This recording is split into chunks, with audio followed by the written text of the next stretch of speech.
Now, this next one I'm much more excited about. I'm interested to hear your thoughts here. The Falcons hire Raheem Morris, defensive coordinator from the Rams. They bring in former Rams quarterback coach and passing game coordinator Zac Robinson. And I don't know about you, Ben. And listen, we have no idea what Zac Robinson is going to come in here and do from a schematic standpoint. But theoretically, the offense that they ran with the Rams last year, and which was a pretty stark departure from some of the early Sean McVay teams, I actually think fits this group of players from a Drake London, from a Bijan Robinson, even maybe from a Kyle Pitts standpoint. I think it fits this group a lot.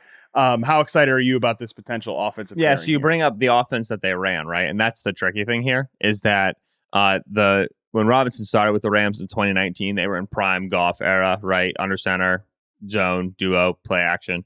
Then they transition with Stafford to be more spread, more gun, more drop back passing game, get the back involved in the passing game a little bit more, right? But that was because they had a grown-up back there. And you don't know who's going to be back there for the Rams at quarterback, and accordingly, you don't know what they're going to want to do. Like, if Atlanta lands Justin Fields, I don't think they're going to run the Stafford offense for him, and they're going to run the Goff offense for him. That just makes more sense for his skill set, and it also can map nicely onto the Falcons personnel because, hey, like, Arthur Smith was running some of that stuff when he was here previously. With that said, I think Robinson's a smart cookie, right? Like, I think that all the things you've heard about him, how quickly he rose to the Rams coaching staff, glowing recommendations. Like, I believe in him, and I also believe in Raheem, who I think Raheem is also a player-oriented guy. I think they're going to get an offense on the field that works for the players that they have available. Like, I'm all my Dynasty Drake London shares are thrilled with this hire. Not because, like, oh, they run... You and me both, buddy. Yeah, not because, like, oh, they run an offense that funnels wide receiver one, but just, like,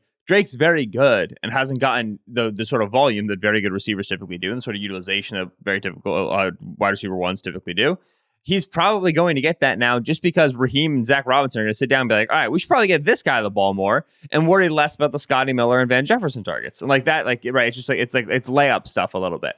And so to me, like this, right, I think that Robinson was going to be an OC somewhere. I have about as positive of an opinion as you can have on a guy with, like, he's only been in one system. Like, I've never spoken to him. You know, like, predicting OC hires is hard because usually it's like a guy who just hasn't done a lot that's like visible from the outside.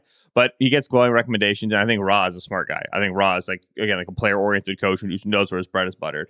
So I think that you're going to see some of the ball distribution issues in the passing game from the Arthur Smith years get sussed out a little bit. And that'll be good for Drake, and it'll be good for Pitts. I also think, yeah, like Robinson knows how to plug and chug a quarterback too, right? And so I do think that they're well positioned to get a Justin Fields. If they get a Kirk Cousins, it's easy, right? It's Kirk. You can run the Stafford stuff with Kirk. Like, Kevin O'Connell's been doing that. But I'm confident in their ability to grab a quarterback and in year one get the plane off the ground pretty quick.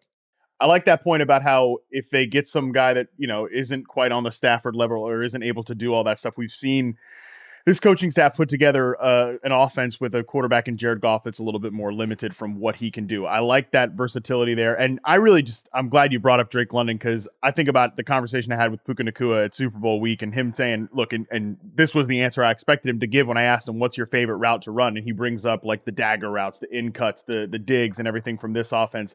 To me, when I chart Drake London, when I look at his routes, like, those are the routes Drake London should be running. Those are the routes that probably Desmond Ridder could have done a better job getting him the football the last couple of years. I think they kind of strayed away from that, especially in 23. So to me, I'm with you. The dynasty bags for Drake London are looking good at this point. I like this hire a lot and everything it kind of paints for the Falcons. Yeah, as a self-proclaimed Ridder guy, I also would have liked for a couple more accurate Ridder targets over the middle of the field.